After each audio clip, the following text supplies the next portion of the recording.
사랑하는 이들이여, 그대들의 마음속 깊은 곳에 자리한 고뇌와 허탈함을 나는 익히 알고 있습니다.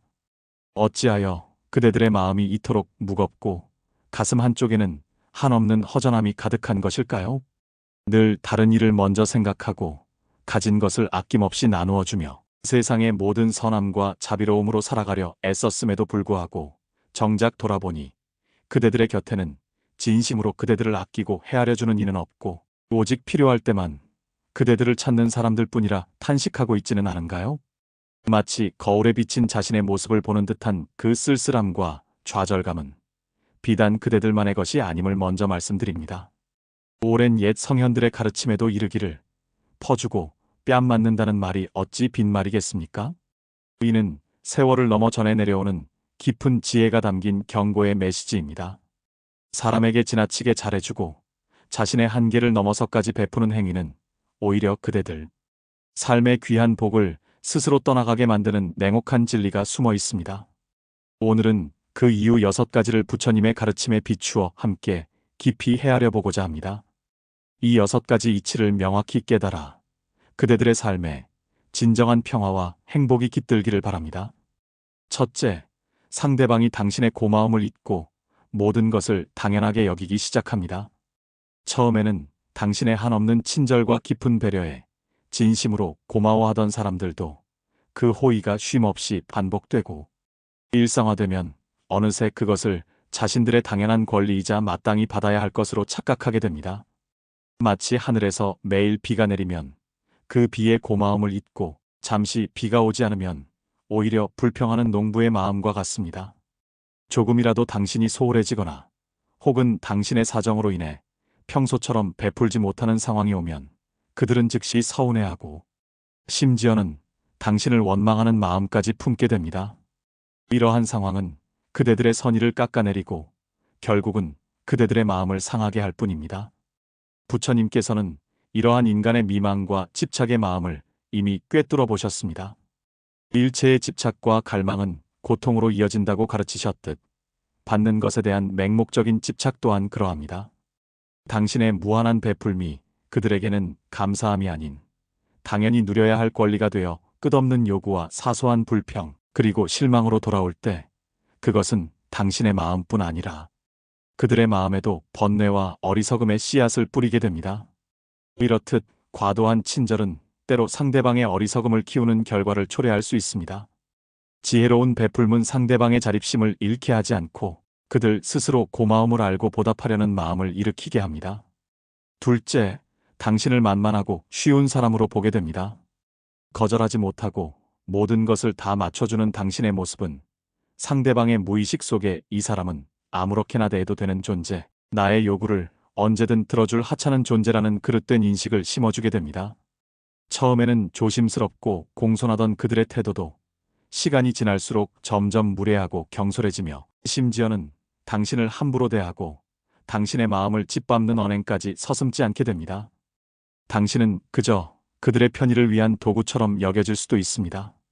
이러한 상황에서 당신의 자존감은 서서히 무너지고 관계는 점차 불평등해져 갑니다. 부처님은 말씀하셨습니다. 스스로를 등불로 삼고 스스로를 의지처로 삼으라.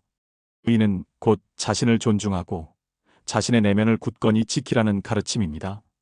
자신을 존중하지 않는 사람은 남에게도 존중받기 어렵습니다. 당신이 스스로의 가치를 낮추고 타인의 불합리한 요구에만 무조건적으로 응한다면 어찌 그들이 당신을 귀하게 여기고 존경하겠습니까?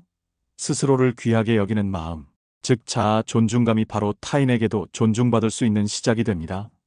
스스로를 귀하게 여기지 못하는 마음은 결국 타인에게도 그릇된 인식을 심어주어 존중받지 못하는 관계로 이어지게 됨을 명심해야 합니다. 셋째, 정작 당신 곁에 머물러야 할 진짜 귀인을 놓치게 됩니다.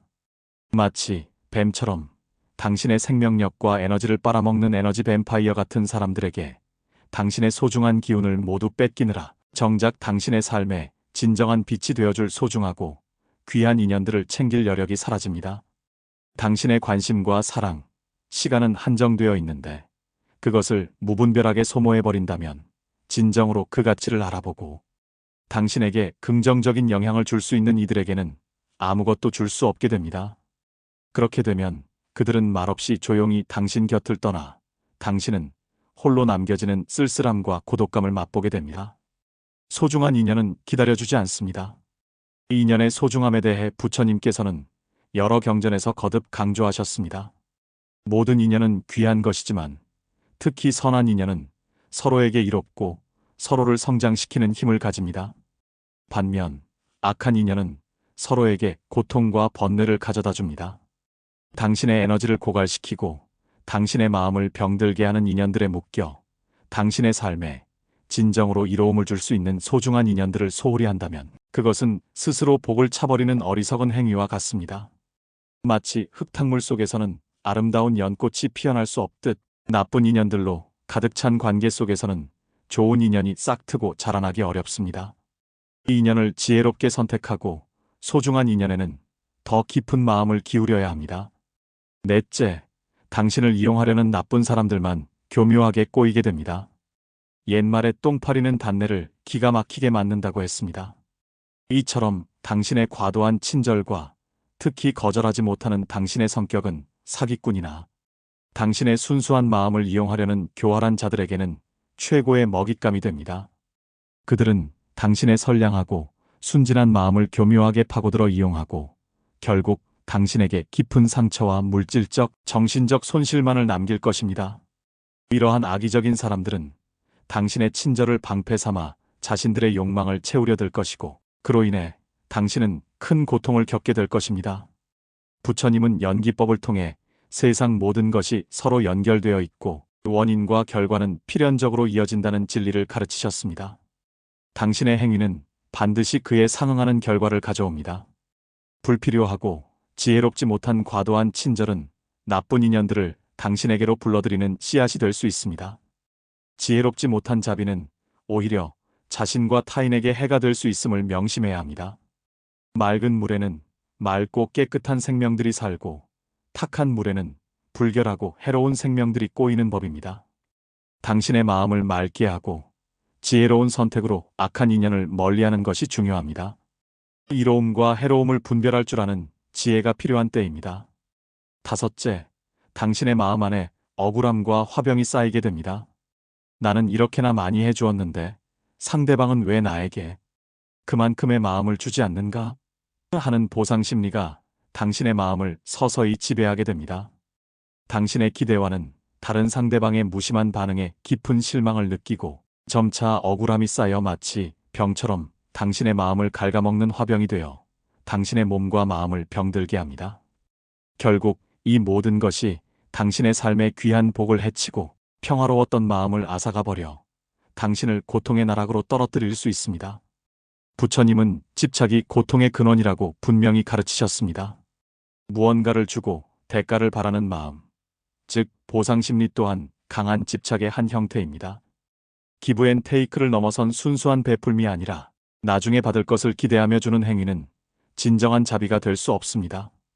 진정한 자비는 대가 없는 순수한 베풀미며 그것은 오직 베푸는 이의 마음을 평화롭고 충만하게 할 뿐입니다. 만약 당신의 베풀 뒤에 억울함과 후회가 남는다면 그것은 진정한 자비가 아니었음을 깊이 되돌아보아야 합니다. 당신의 마음을 평화롭게 유지하는 것이 가장 큰 복임을 깨달으십시오. 여섯째, 상대방의 성장을 가로막는 업을 짓게 됩니다. 상대방이 스스로 해결하고 극복해야 할 몫까지 당신이 모두 다 해주면 그들은 영원히 철들지 못하는 나약하고 무능한 존재로 전락하고 맙니다. 마치 어린 새가 둥지 밖으로 날아가야 하는데 어미 새가 계속 먹이를 물어다 주어 스스로 나는 법을 배우지 못하게 하는 것과 같습니다. 성장통을 겪어야만 비로소 단단해지고 독립적인 존재로 거듭날 수 있는 법인데 당신이 그들의 고통과 어려움을 대신 짊어짐으로써 그들은 스스로의 힘으로 일어서는 방법을 배우지 못하고 결국 나약하고 의존적인 존재로 머무르게 됩니다. 이는 그들의 미래를 빼앗는 것이나 다름없습니다. 부처님은 스스로의 깨달음과 자립심을 수없이 강조하셨습니다. 길을 가르쳐 줄 수는 있으나 그 길을 걷고 깨달음을 얻는 것은 오직 자기 자신의 몫입니다. 당신이 모든 것을 대신해 주는 것은 그들의 성장을 방해하고 스스로의 길을 찾아 나설 기회를 박탈하는 것과 같습니다. 때로는 사랑의 이름으로, 그리고 진정한 자비를 실천하기 위해, 때로는 차갑게 돌아설 줄 아는 용기와 지혜가 필요합니다. 그것이 진정으로 상대를 위한 길이며 그들 스스로 단단해질 수 있도록 돕는 진정한 자비임을 깨달아야 합니다. 진정한 도움은 상대방이 스스로 일어설 수 있도록 하는 데 있습니다. 사랑하는 이들이여, 그대들의 귀한 삶과 마음을 지키기 위해 이제는 무조건적인 친절을 멈추고 관계에 건강하고 명확한 선을 그어야 할 때입니다.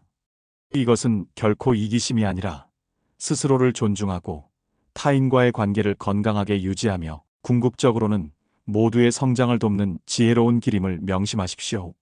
당신은 스스로의 가치를 지켜야 할 의무가 있습니다. 그리고 그 의무를 다할 때 비로소 타인에게도 진정한 존중을 받을 수 있습니다. 스스로에게 진지하게 물어보십시오. 나는 지금 누구를 위해 살고 있는가? 나의 에너지는 어디로 흐르고 있는가? 진정으로 나에게 이로운 관계는 무엇인가? 부처님께서는 스스로를 구원하라고 하셨습니다. 자신의 마음을 돌보고 지키는 것이 바로 자신을 구원하는 첫걸음입니다. 진정한 자비는 스스로를 돌보고 사랑하는 것에서부터 시작됩니다. 자신을 아끼지 않으면서 어찌 남을 진정으로 아낄 수 있겠습니까? 오늘부터라도 작지만 의미 있는 변화를 시작해 보십시오. 거절해야 할 때 단호하지만 부드러운 말투로 아니오라고 말할 용기를 내보십시오. 당신의 시간과 에너지를 함부로 요구하는 이들에게 당신이 베풀 수 있는 한계를 명확하고 단호하게 알려주십시오. 이는 그들에게도 명확한 경계를 인지시켜 서로의 관계를 더욱 건강하게 만들어줄 것입니다. 그리하면 그대들의 삶에 새로운 바람이 불어올 것입니다. 그 바람은 묵은 먼지를 걷어내고 맑고 깨끗한 기운을 불어넣어 줄 것입니다. 진정으로 당신을 아끼고 존중하는 이들이 자연스럽게 당신 곁에 머무를 것이며 당신의 마음은 점차 평화롭고 고요해질 것입니다. 이 맑고 평화로운 마음 상태가 바로 당신의 삶에 진정한 복을 불러들이고 참된 행복을 찾을 수 있는 지혜로운 길입니다. 스스로를 귀하게 여기는 마음이 결국 당신의 삶 전체를 변화시킬 것입니다. 부처님께서는 모든 중생의 행복과 해탈을 빌었습니다. 그대들 스스로가 먼저 행복해야 비로소 주변 사람들에게도 진정한 평화와 자비를 베풀 수 있음을 항상 기억하십시오. 자신의 잔을 먼저 채워야 넘치는 물을 타인에게 나눌 수 있습니다. 이 가르침을 깊이 새겨 그대들의 삶이 언제나 지혜와 평화로 가득하기를 기원합니다. 스스로를 사랑하고 존중하십시오. 그러면 세상도 그대들을 사랑하고 존중할 것입니다. 나무 아미타불.